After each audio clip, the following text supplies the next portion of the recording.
Using air pressure, close clamp jaws with one panel between the tips.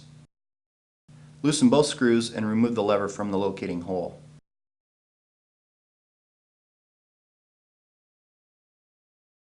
The double sheet detection option can be identified by the red arrow on the label on the switch housing cover.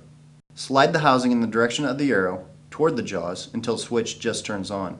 Rotate the lever into the hole that matches the present housing location and snug screw, but do not tighten.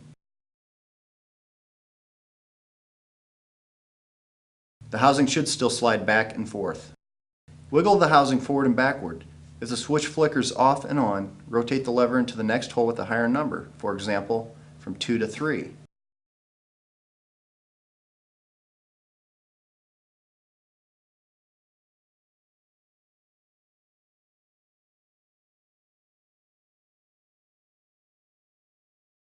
Snug screw, but do not tighten.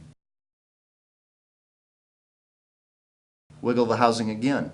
The switch should stay on. If not, continue to the higher numbered hole until the switch does not flicker. Tighten both screws to 85 inch-pounds. The switch is now set.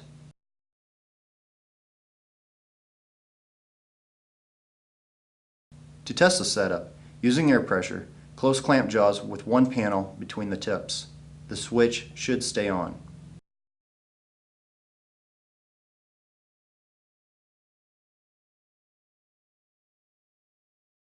Close clamp jaws with two panels between the tips. The switch should turn off.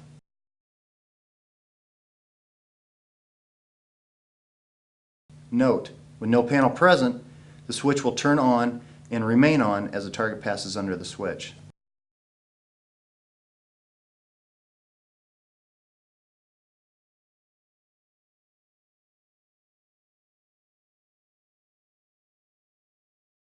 The double sheet detection option requires a longer pivot pin and drive pin. The elongated slot on the back of the target mounts to the drive pin.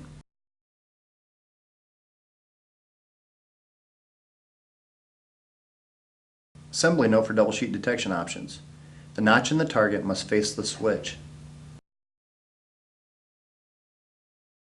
The target slides forward and backward as the clamp opens and closes. As the target passes in front of the switch turns on. Align the elongated slot on the back of the target with the drive pin and install the housing. Thread the screws into the clamp body and tighten to 85 inch-pounds. Make sure the lever is seated into the adjustment hole before tightening the screw.